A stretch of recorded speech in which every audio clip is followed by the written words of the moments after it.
So in this Aufbau's principle, we clearly tried to explain you that it states that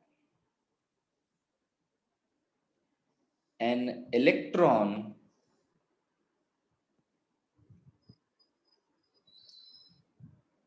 always occupies the lower energy orbitals first in an atom. That means inside an atom, when we are filling electrons, what happens is our electrons will occupy the lowest energy orbitals first. Only then they will try to occupy the higher energy orbitals. Now, ये तो हम लोग देख लिए कि sir n+l value से हमें पता चल रहा है 1s and then 2s 2p and then 3s 3p and then 4s 3d 4p 5s, ये हम लोगों को सीक्वेंस पता चल गया. Now what we will try to do, we will try to arrange the electrons inside the orbitals. मतलब orbital के अंदर डायग्राम के साथ हम लोग अभी इलेक्ट्रॉन्स को अरेंज करने वाले हैं. चलिए देखते हैं. Say for example, I want to write down the electronic configuration of a simple element like nitrogen with an atomic number 7. Say I want to write down the electronic configuration for nitrogen with an atomic number 7. So how will we write it? Initially, how were we writing, sir? हम लोग आराम से लिख देते थे. Okay, sir. We know that the sequence of orbitals is 1s, 2s, 2p, 3s. हमें नहीं पता इतना यूज होगा कि नहीं. Just हम लोगों ने पहले लिख दिया 1s, 2s, 2p, 3s. Now we have a total of 7 electrons. First, s का capacity 2, तो 2 electrons दे दिए. s का capacity 2, 2 electrons दे दिए. अब हमारे पास कितने इलेक्ट्रॉन बचे हैं? 4 इलेक्ट्रॉन्स बचे. यस और नो? बचे 3 इलेक्ट्रॉन्स बचे हैं. कुछ बोलते नहीं है. सो ऑलरेडी 4 इलेक्ट्रॉन्स अरेंज कर चुके हैं. ओनली 3 इलेक्ट्रॉन्स बचे हैं. तो ये हो गया 1s2 2s2 2p3. Sir, when we are directly writing it as 1s2 2s2 2p3, तो 2 + 2 4, 4 + 3 7 electrons are already being arranged. तो 3s को सिंपली हम लोग हटा देते हैं. अब देखो sir, if we try to show it in terms of the spin of the electron, तो देखिए कैसे शो करेंगे हम लोग. ध्यान दीजिए, ये हो गया मेरा 1s ऑर्बिटल जिसमें एक ही बॉक्स रहता है बिकॉज s का कैपेसिटी सिर्फ 2 इलेक्ट्रॉन्स का है. सो s has only one orbital, that is s orbital. But 2p में आते आते 2p p orbital has got 3 orbitals, means p subcell has got 3 orbitals. What are those? 2px, 2py, 2pz. yes or no? इसमें कोई doubt है किसी को? No, sir. Now when we are arranging electrons, तो याद रखिए इलेक्ट्रॉन्स एंटर कैसे करते हैं. सबसे पहले मेरे पास टोटली 7 इलेक्ट्रॉन्स हैं. 1 2 3 4 5 6 7. तो पहला इलेक्ट्रॉन मैंने ले लिया, यहाँ पे एंटर करवाया. Okay, first electron with an anti clockwise spin. अब दूसरा इलेक्ट्रॉन लिया मैंने, यहाँ पे मैंने पेयर अप करवा दिया. ओके, सो 1s में 2 इलेक्ट्रॉन चले गए. नेक्स्ट इलेक्ट्रॉन लिया मैंने, 2s में एंटर करवाया. उसके बाद नेक्स्ट वाला इलेक्ट्रॉन लिया और 2s में पेयरिंग करवा दिया. Now the next 3 electrons arrange करने के लिए हमारे पास कुछ चॉइसेस है. नेक्स्ट हम लोग 2px में एक इलेक्ट्रॉन एंटर करवा सकते हैं, फिर पेयर अप करवा सकते हैं, फिर 2py में एक इलेक्ट्रॉन एंटर करवा सकते हैं. ये एक चॉइस है. नहीं तो एक और चॉइस क्या है बेटा हम लोगों के पास? ध्यान से देखिए, ये 1s है, ये 2s है, ये 2p है. The other choice which we are having is 1s में 2 इलेक्ट्रॉन एंटर किया, 2s में 2 इलेक्ट्रॉन एंटर किया, बट 2px 2py 2pz, याद रखना inside a subcell, all the three orbitals have equal energy. Okay, all the three are equal energy orbitals. तो मैं बता दूं, equal energy orbitals are otherwise known as degenerate orbitals. ध्यान से याद रखेंगे आप लोग. Sir, equal energy orbitals are otherwise called as nothing but degenerate orbitals. Equal energy orbitals are otherwise called as degenerate orbitals. तो यहाँ पे क्या होता है, 2px का एनर्जी जितना है 2py का भी एनर्जी उतना ही है, 2pz का ही एनर्जी उतना ही है. तो जब मैं लास्ट 3 इलेक्ट्रॉन्स एंटर करता हूं, एक, यहाँ पे 2, यहाँ पे 3, ऐसे एंटर करता है, वो ऐसे एंटर बिल्कुल भी नहीं करता. ओके, तो ये ऐसे एंटर करता है. तो अब हम लोग समझेंगे, सर तीनों डीजेनरेट ऑर्बिटल में एक एक इलेक्ट्रॉन पहले एंटर क्यों किया, 2px को पहले फिल करके फिर 2py में एक इलेक्ट्रॉन क्यों नहीं गया. क्या मेरा क्वेश्चन सबको समझ में आया? हाँ सर. ओके, तो अब हम लोग इसको समझेंगे कि sir why should I give one electron to 2px, 2py, 2pz? Why not give 2 electrons to 2px and then 1 electron to 2py? Why should we go for the second type of arrangement? Okay, चलिए देखते हैं हम लोग. Sir we told you one rule, that is your Aufbau principle, जहां पे हम लोगों ने आप लोगों को बताया that electron will always try to occupy the lowest energy orbital first. चलिए, तो ये मेरा 2px हो गया, ये मेरा 2py हो गया, और ये मेरा 2pz हो गया. देखिए सर, जैसे ही मेरा पहला इलेक्ट्रॉन आता है और 2px में ऑक्युपाई करता है, don't you people think that the electron has some mass, so electron will have some and electron is also having some charge, so due to which it will have some potential energy. electron का कुछ velocity है जिसके वजह से it will have some kinetic energy. so जैसे ही मैं एक empty orbital के अंदर, जैसे ही मैं एक empty 2px orbital के अंदर एक इलेक्ट्रॉन को एंटर करवा देता हूं, क्या आप लोगों को ऐसे नहीं लग रहा है कि सर 2px का एनर्जी अभी जैसे ही एक इलेक्ट्रॉन एंटर किया उसका एनर्जी इंक्रीज हो जाएगा as compare to 2py and 2pz? Tell me sir, क्या आप लोगों को ऐसा लग रहा है कि नहीं? हाँ sir. Immediately when an electron which is having some potential energy, which is having some kinetic energy, is entering into an orbital, उस orbital का energy क्या हो जाता है सर? बढ़ जाता है. अब देखो, नेक्स्ट इलेक्ट्रॉन जो आया उसके लिए लोअर एनर्जी ऑर्बिटल कौन सा है? 2px है या 2py है बेटा? Sir 2py. 2py है. तो ऑफ-बॉस प्रिंसिपल तो क्लियरली बताया, lower energy orbital is occupied first. इसीलिए नेक्स्ट इलेक्ट्रॉन कहां एंटर करता है? 2py में एंटर करता है. तो जैसे ही 2py में एक इलेक्ट्रॉन एंटर किया, देखो बेटा क्या हुआ, 2py का एनर्जी भी बढ़ गया. अब देखो तो ये दोनों चले गए. अब देखो तो एक थर्ड इलेक्ट्रॉन जो एंटर करने के लिए आता है, उसके लिए लोअर एनर्जी ऑर्बिटल कौन सा दिख रहा है? 2pz. 2pz. तो ऑब्वियसली वो कहां ऑक्युपाई करेगा? 2pz में ऑक्युपाई करेगा. फिर 2pz का भी इलेक्ट्रॉन्स का एनर्जी इंक्रीज हो जाएगा, मतलब वो ऑर्बिटल का एनर्जी इंक्रीज हो जाएगा. अब क्या हो रहा है देखो तो, 3 इलेक्ट्रॉन एंटर करने के बाद अगर अभी फोर्थ इलेक्ट्रॉन आता है, फोर्थ इलेक्ट्रॉन अगर आता है, तो मुझे बताओ बेटा, अब 2px, 2py, 2pz में किसी का ज्यादा एनर्जी, किसी का कम एनर्जी है क्या? No sir. तीनों सेम एनर्जी है. तो अभी क्या होगा, फिर से अब जो नेक्स्ट इलेक्ट्रॉन आएगा आराम से 2px में एंटर कर सकता है. उसके बाद एक और जो इलेक्ट्रॉन आएगा आराम से 2py में एंटर कर सकता है. उसके बाद जो इलेक्ट्रॉन आएगा आराम से 2pz में इलेक्ट्रॉन एंटर कर सकता है. So this is the way in which we are saying that sir जब भी एक ऑर्बिटल के अंदर इलेक्ट्रॉन्स एंटर करते हैं तो वो कैसे एंटर करते हैं सर? इक्वल एनर्जी ऑर्बिटल को सिंगली पहले ऑक्युपाई करते हैं एंड देन वो पेयर अप करते हैं। क्या आप लोगों को ये समझ में आया? ध्यान दीजिए।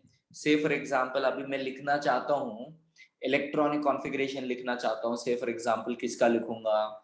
चलिए हम लोग लिखते हैं मैंगनीज के लिए, ठीक है? तो कौन बताएगा मैंगनीज का atomic number?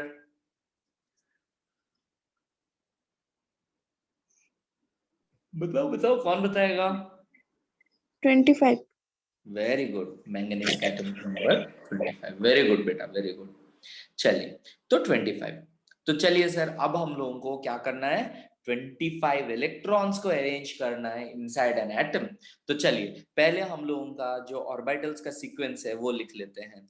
1s 2s 2p 3s 3p 4s 3d ऐसे लिखते हैं हम लोग, ठीक है? चलिए यहां पे मैं सबका तो शो नहीं करूंगा, लेकिन 2p का ऑर्बिटल का डायग्राम भी शो करूंगा ताकि हम लोगों को पता चले कि इलेक्ट्रॉन्स को कैसे एंटर कर रहे हैं हम लोग। 3p का भी शो करूंगा और 3d का शो करवाऊंगा। ओके, तो 1 2 3 4। ओके, सबका शो करवा सकते हैं बट मैं स्पेशली इनका मैं कॉन्सेंट्रेट कर रहा हूं। तो चलिए हमारे पास 25 इलेक्ट्रॉन्स हैं। तो s का कैपेसिटी कितना होगा बेटा? Sir, 2. 2। p का कैपेसिटी कितना हो जाता है? 6. d का कैपेसिटी? 10. f का कैपेसिटी? 14. 14। Very good. तो मेरे पास है 1s, s का कैपेसिटी कितना है? 2। फिर है मेरे पास 2s, s का कैपेसिटी कितना है? 2। फिर मेरे पास है 2p, इसका कैपेसिटी कितना है? 6। तो ये 6 इलेक्ट्रॉन्स एंटर कैसे किए हम लोग? पहले 1 2 3 and then pair up pair up pair up. तो इस तरह से 6 इलेक्ट्रॉन्स एंटर किए। फिर 3s के पास कैपेसिटी कितना है? 2। फिर 3p के पास कैपेसिटी कितना है? 6। तो 1 1 1, उसके बाद pair up pair up pair up. Okay, in this way we will arrange the electrons. तो देखते हैं कितना इलेक्ट्रॉन्स हम लोगों ने अरेंज किया। 2 2 4, 4 + 6 10, 10 + 2 12, 12 + 6 16। 16 अरेंज हो गया है। अभी हमारे पास और इलेक्ट्रॉन्स हैं, तो यहाँ पे और 2 electron. 16 + 2, okay sorry 18 + 2, sorry 12 + 6 18, 18 + 2 20, 20 electrons arrange हो चुका है। अब मेरे पास बचा कितना? 5, लेकिन डी का कैपेसिटी कितना है? 10। ओके, तो पांचों के पांचों यहाँ अरेंज हो सकता है 3d 5। तो चलिए अब कौन मेरे को बताएगा कि इलेक्ट्रॉन्स इनमें कैसे कैसे अरेंज करेंगे हम लोग डी में?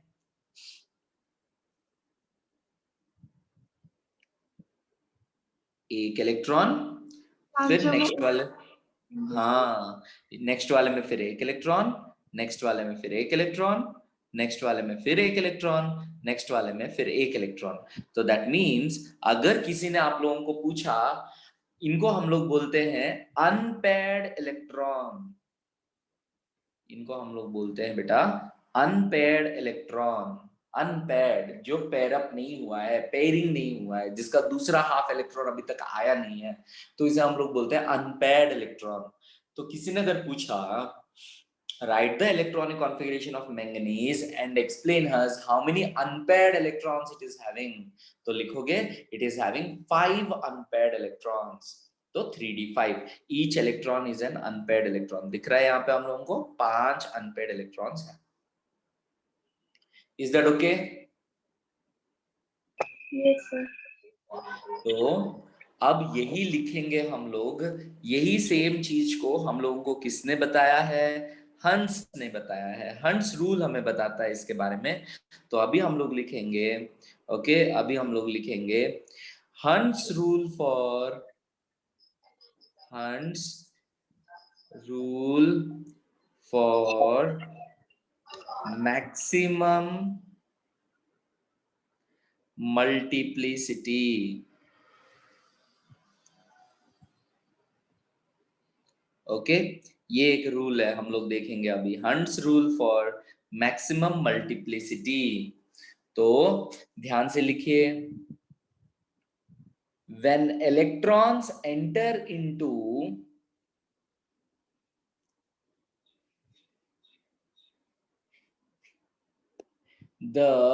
when electrons enter into an atom, when electrons enter into an atom,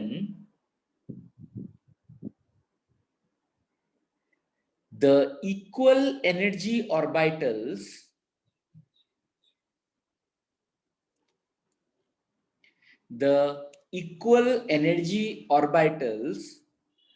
are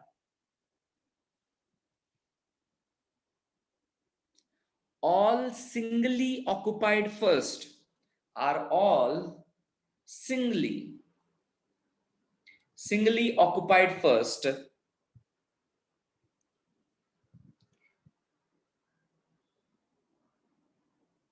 Only then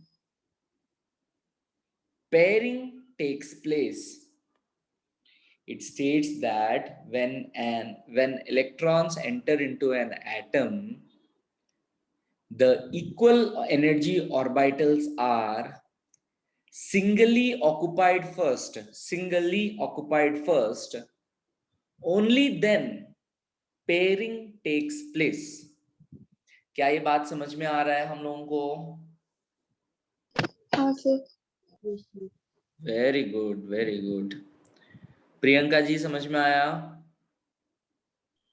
हाँ सर। गुड।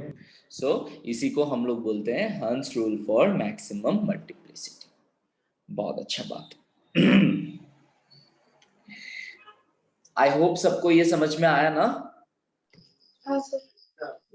अच्छा, तो अगर मैं अभी तुम लोगों को कुछ एटम्स दिया, जैसे फॉर एग्जांपल मैंने दिया scandium with an atomic number 21, और मैंने दे दिया तुम लोगों को carbon with an atomic number of 6, मैंने दिया fluorine with an atomic number of 9 and chlorine with an atomic number of 17। तो आप लोगों को बताना है इन सब का इलेक्ट्रॉनिक कॉन्फ़िगरेशन लिख के नंबर ऑफ अनपेयर्ड इलेक्ट्रॉन्स आप लोगों को बताना। ओके, स्कैंडियम में, ओके, कार्बन में, फ्लोरीन में और क्लोरीन में। चलिए फटाफट बताइए।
सर बोलो बेटा। सर स्कैंडियम का नंबर ऑफ अनपेड इलेक्ट्रॉन्स 1 है और 1 1 है। कार्बन का है और कार्बन का 0। 0। अच्छा। सर 2 है कार्बन का। कार्बन का 2 है। फ्लोरीन फ्लोरीन का 5 है। 5। और 1 क्लोरीन सर। और 1 है। और क्लोरीन का क्लोरीन 1। अभिप्सा जी कुछ गड़बड़ कर दिए हैं। चलिए देखते हैं। तो क्या आप लोगों ने इलेक्ट्रॉनिक कॉन्फ़िगरेशन देखिए तो प्रॉपर्ली ऐसे लिखा कि नहीं? 1s2 2s2 2p6 3s2 3p6 4s2 3d1। Scandium के लिए यही लिखे। हाँ सर। तो यहाँ पे सारे के सारे पेयर्ड अप इलेक्ट्रॉन्स है, सिर्फ 3d में एक इलेक्ट्रॉन है जो कि अनपेयर्ड है। बहुत अच्छा बात। कार्बन 6 है। 1s2 2s2 2p 2 2 4 हो गया। तो 2p में कितने बचे? 2। तो 2p में दो बचे। हम लोग सिंगल सिंगल पहले ऑक्युपाई करेंगे, उसके बाद ही पैर अप करेंगे। तो इसमें हो गया 2। अभिप्सा जी इसमें क्या गलती हो गया था? सर मैं थोड़ा कंफ्यूज हो गई थी तो। हाँ वही वही, कंफ्यूजन नहीं रखना है, ठीक है। चलिए तो फ्लोरीन में क्या हो जाएगा? 1s2 2s2 2p कितना आ जाएगा? 4 इलेक्ट्रॉन्स हो गए और बच गए 5। यस और नो? हाँ सर। तो 1 2 3 4 5, तो बच गया एक अनपेयर्ड इलेक्ट्रॉन। तो क्लोरीन को वैसे ही लिखेंगे तो 1s2 2s2 2p6 3s2, यहां आ जाएगा 3p5। वेरी गुड बेटा। चल तो इस तरह से हम लोगों को पता चल गया कि इसमें है 1, इसमें है 2, इसमें है 1, इसमें है 1। Very good. So that was your hunts rule of maximum multiplicity. अब हम लोग एक काम करेंगे। एक एटम से फॉर एग्जांपल मैंने ले लिया बोलो बेटा। सर आपने जो पहले मैंगनीज का एग्जांपल दिया था तो उसमें 3d5 था। हाँ तो आप सभी में तो एक एक इलेक्ट्रॉन देते हैं। हाँ, एक एक दिया था क्योंकि 5 ऑर्बिटल्स थे। हमें अरेंज करने के लिए 5 ही इलेक्ट्रॉन था, तो सब में एक एक दे दिया था। हाँ तो सर फ्लोरीन में भी तो 2p5 है। तो हाँ। में एक एक इलेक्ट्रॉन ले सकते हैं। नहीं, 2p में 3 ही ऑर्बिटल है ना बेटा। 2px 2py 2pz, वहां 5 नहीं है ना। d ऑर्बिटल, मैंगनीज में d ऑर्बिटल था तो वहां 5 था। dxy dyz dzx dx square minus y square और dz स्क्वायर, इसीलिए 5 एक एक दिया मैंने। लेकिन तुम्हारा जो p ऑर्बिटल है वो तीन p सबसेल है, उसमें 3 ही ऑर्बिटल रहता है, px py pz। हाँ सर। ओके चलिए, अब आप लोग क्या करेंगे? एक बहुत ही इंटरेस्टिंग चीज हम लोग करने वाले हैं। अब हम लोग लिखते हैं electronic configuration for sodium. Say for example sodium with an atomic number of 11। तो लिख लेते हैं sir, sodium with an atomic number of 11, we know that its electronic configuration will be 1s2 2s2 2p6। तो कैसे fill करेंगे? 1 1 1 pair up and then 3s1। Okay तो हो गए हमारे 2 + 2 4 4 + 6 10 10 + 1 11 इलेक्ट्रॉन्स। चलिए बहुत अच्छा बात। अब मैं क्या करना चाहता हूं पता है? अब मैं चाहता हूं कि हम लोग जो हैं ये वाले एटम के लिए, ये वाले इलेक्ट्रॉन के लिए, ये वाले इलेक्ट्रॉन के लिए, ये वाले इलेक्ट्रॉन के लिए, इस इलेक्ट्रॉन को मैं बोल देता हूँ 1, इस इलेक्ट्रॉन को मैं बोल देता हूँ 2, इस इलेक्ट्रॉन को मैं बोल देता हूँ 3। मैं चाहता हूँ आप लोग इन तीनों इलेक्ट्रॉन्स के लिए, ओके, आप लोग लिखेंगे n NLMS का वैल्यू। आप क्या लिखेंगे सर? NLMS का वैल्यू। प्रिंसिपल क्वांटम नंबर क्या होगा, एजिमुथल क्वांटम नंबर क्या होगा, मैग्नेटिक क्वांटम नंबर क्या होगा, एंड स्पिन क्वांटम नंबर क्या होगा। इन तीनों इलेक्ट्रॉन्स के लिए लिखेंगे। तो 1 के लिए पहले लिखेंगे, फिर 2 के लिए, फिर 3 के लिए। चलिए लिखिए फटाफट अपने नोटबुक में।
देखिए तो हो गया क्या?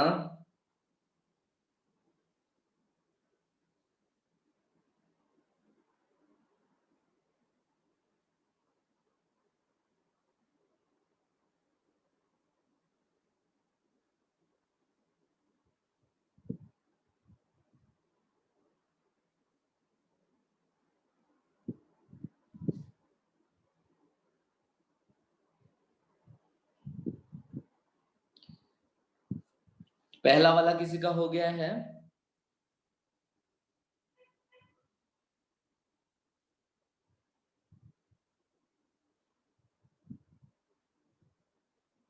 ध्यान से देखिए। सर एस क्या होता है? कौन सा? स्पिन क्वांटम नंबर होता है, भूल गई? Plus half minus half. हाँ सर।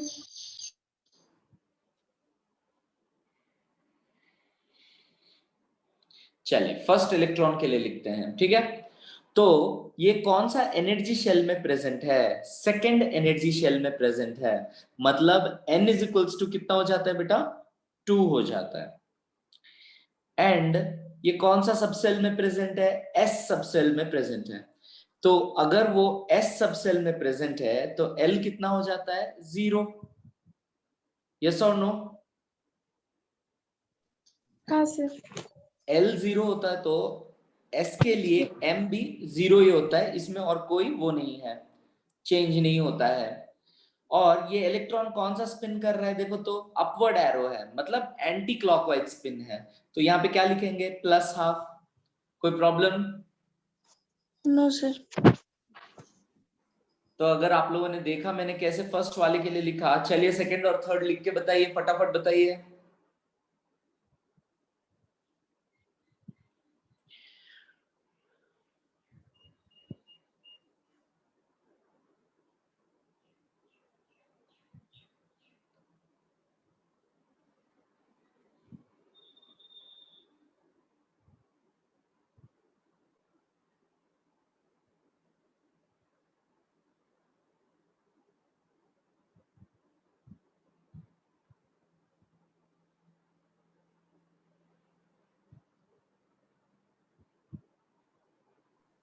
सर टू का एन हो एन 2 होगा, हम्म L1 हम्म M-1 एम फिर से सोचो, 2px के लिए -1, 2py के लिए 0 और 2pz के लिए +1, तो हमारा इलेक्ट्रॉन कहाँ पे है? 2py में है, तो 0 होगा 0 होगा। और S -1 -1/2 बिकॉज क्लॉकवाइज स्पिन है, -1/2, ठीक है। नेक्स्ट 3 और 3 का N3 L0 0 M0 0 S +½ +½ तो अब मैं चाहता हूं कि आप लोग इसी तरह से एक और इलेक्ट्रॉन को भी लिखिए। हम लोग एक काम करते हैं सर, सेम ऑर्बिटल का एक और इलेक्ट्रॉन लेते हैं, मतलब 2s ऑर्बिटल का ही ये दूसरा इलेक्ट्रॉन जो है उसके लिए लिखते हैं। चलो लिखो तो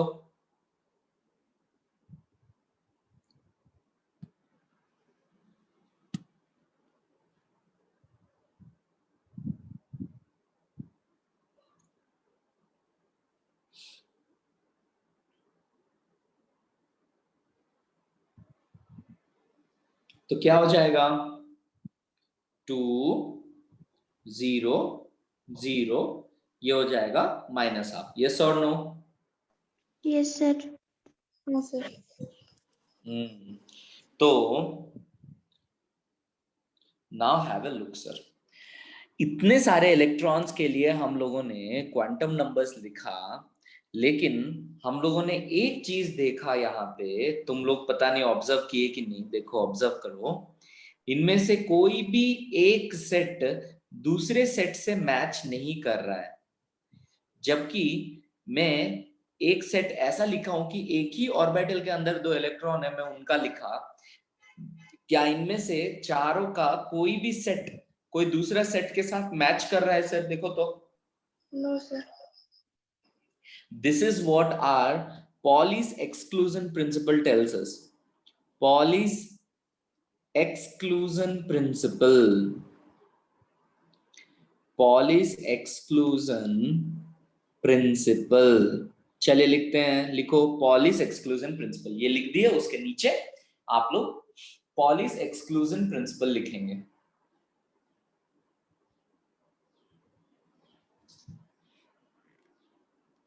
Pauli's exclusion principle, Paulis, Paulis. Okay, it states that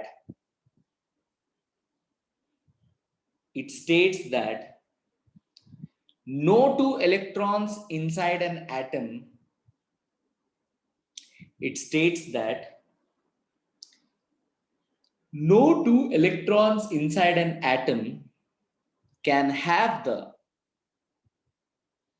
no two electrons inside an atom can have the same set of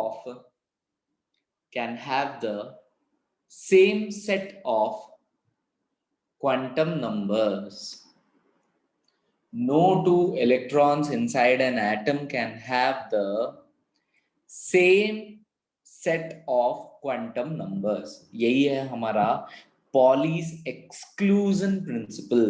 That means हर एक इलेक्ट्रॉन जो एक पर्टिकुलर एटम के अंदर प्रेजेंट रहता है, उसका चारों का चारों जो क्वांटम नंबर्स है, ये यूनिक है। ये कोई दूसरा इलेक्ट्रॉन, उसी एटम में जो दूसरा इलेक्ट्रॉन होता है उसके साथ मैच नहीं करता। Do we understand this? हाँ सर। आप जितना भी एग्जाम्पल्स ले लीजिए, ओके, कोई भी एटम के अंदर आप सारे इलेक्ट्रॉन्स का NLMS वैल्यू लिख के देखिए, no two electrons will ever come in such a way that उनका क्वांटम नंबर्स एग्जैक्टली सेम आएगा, ऐसा पॉसिबल नहीं है। Very good. So I hope आप लोगों को पॉलिस एक्सक्लूजन प्रिंसिपल भी समझ में आया। Now if you understand even your Pauli's exclusion principle, अब हम लोग थोड़ा सा आगे बढ़ेंगे और हम लोग समझेंगे एक्सचेंज एनर्जी। एक्सचेंज एनर्जी, जिसमें हम लोग कुछ एक्सेप्शंस के बारे में भी पढ़ेंगे। तो अगर अभी मैंने आप लोगों को बोला चलो बेटा आप लोग ना एक काम करो, क्रोमियम, ओके, आप लोग ना एक काम करो, क्रोमियम के लिए and as well as copper के लिए आप लोग इलेक्ट्रॉनिक कॉन्फ़िगरेशन लिखो, ये मैंने बोला। चलिए क्रोमियम और कॉपर दोनों का इलेक्ट्रॉनिक कॉन्फ़िगरेशन लिखिए सर।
हो गया sir.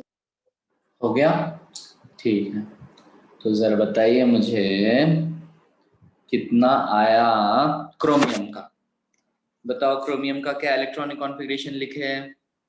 Sir 1s2 2s2 1s2 2s2 2p6 2 3p6 3s2 3p6 4s2 3d4।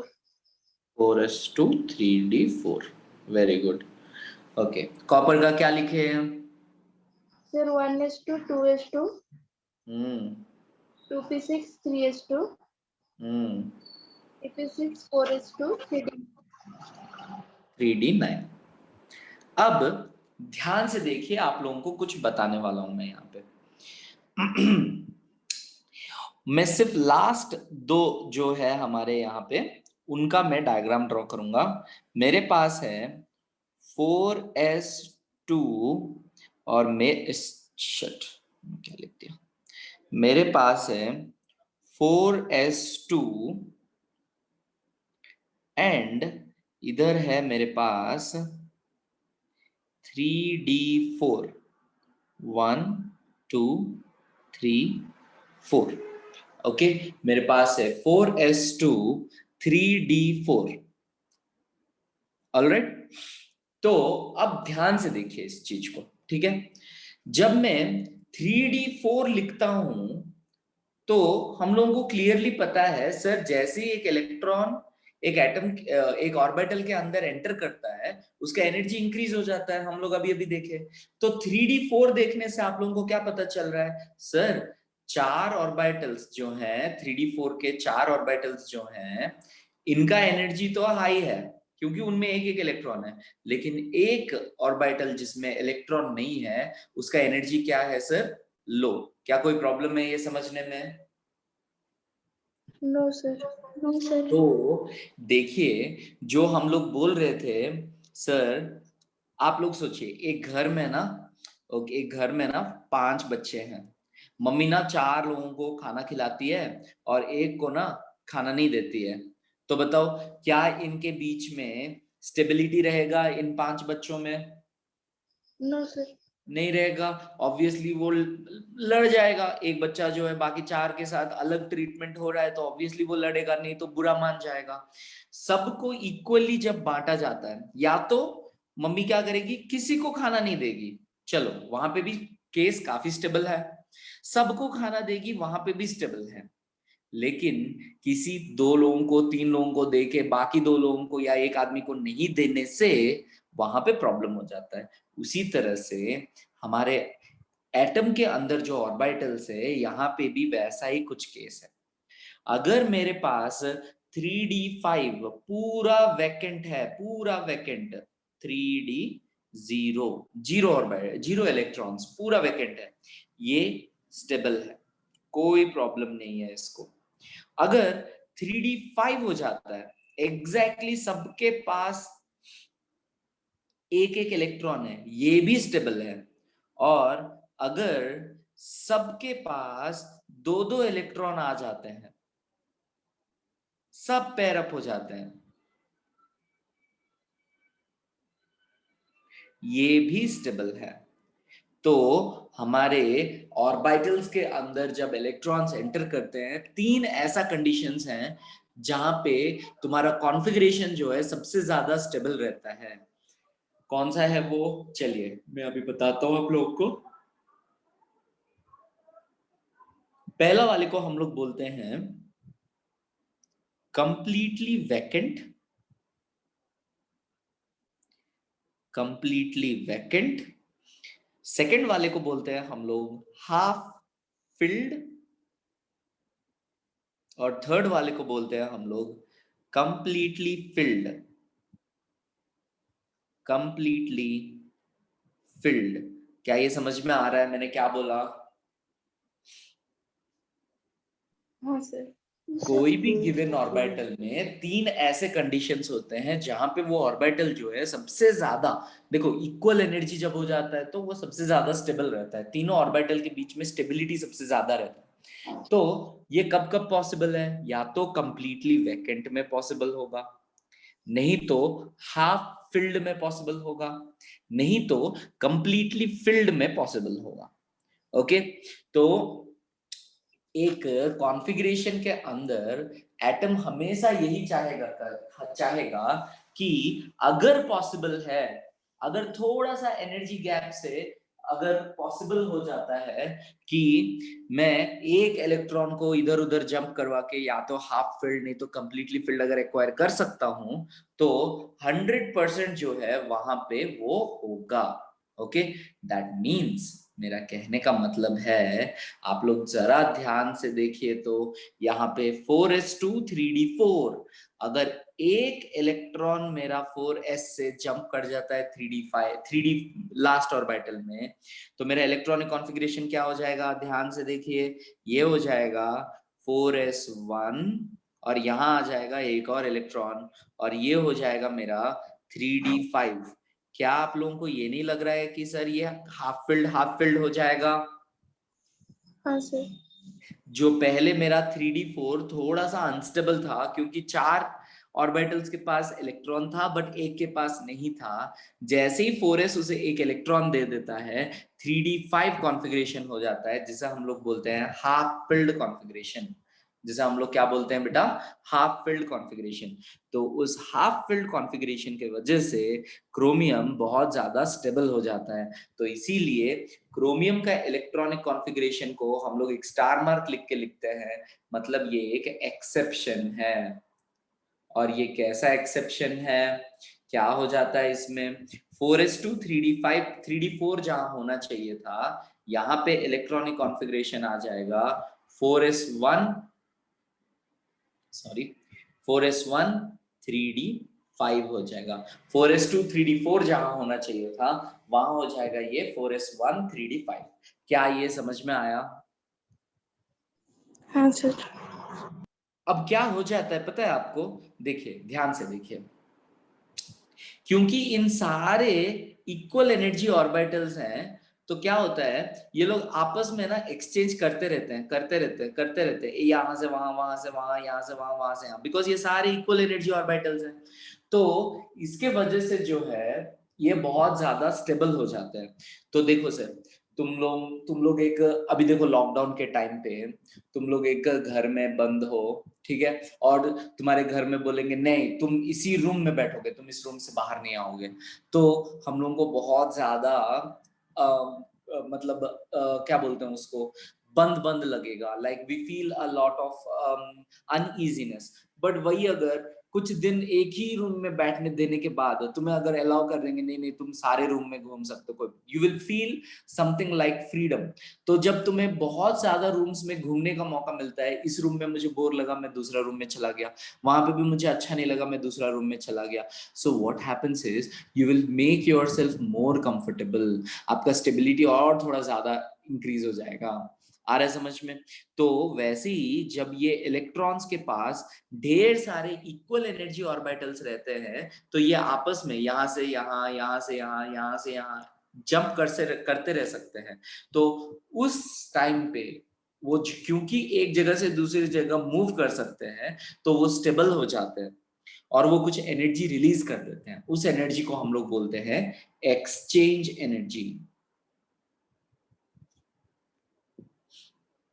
तो ऐसे जितने इक्वल एनर्जी ऑर्बिटल्स रहेंगे, एक्सचेंज एनर्जी उतना ज्यादा रहेगा, दैट मींस स्टेबिलिटी उतना ज्यादा रहेगा।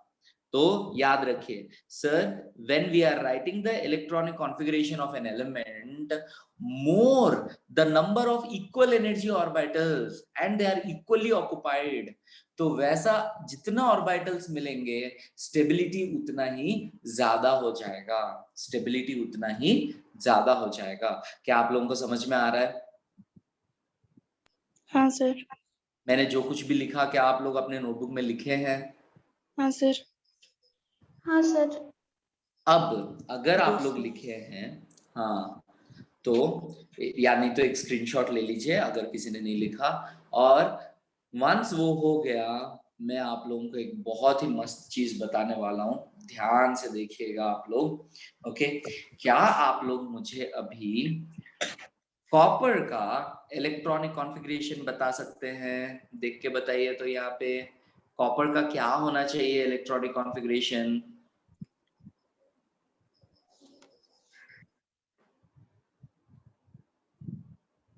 लास्ट दो का पहले ड्रॉ कर लेते हैं।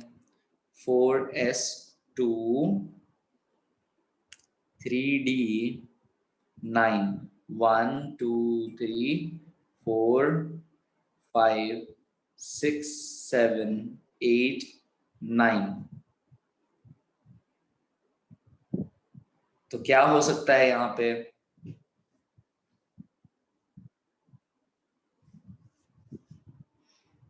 बोलो बोलो, क्या हो सकता है?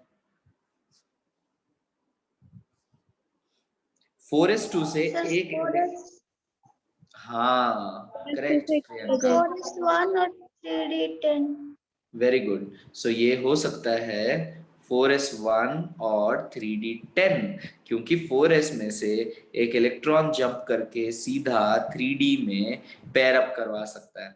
तो ये हो जाएगा 4s1 3d10। पेयर अप करवाने से फायदा क्या है सर? फायदा ये है कि ये सारे ऑर्बिटल्स जो है इक्वल एनर्जी ऑर्बिटल्स हो जाएंगे, उनका एक्सचेंज एनर्जी जो वो रिलीज करेंगे वो ज्यादा हो जाएगा, मतलब इनका स्टेबिलिटी बढ़ जाएगा।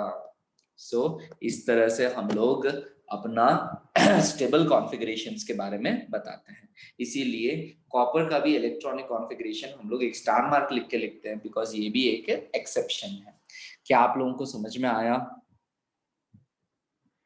हाँ sir. So with this particular chapter, that is atomic structure, comes to an end.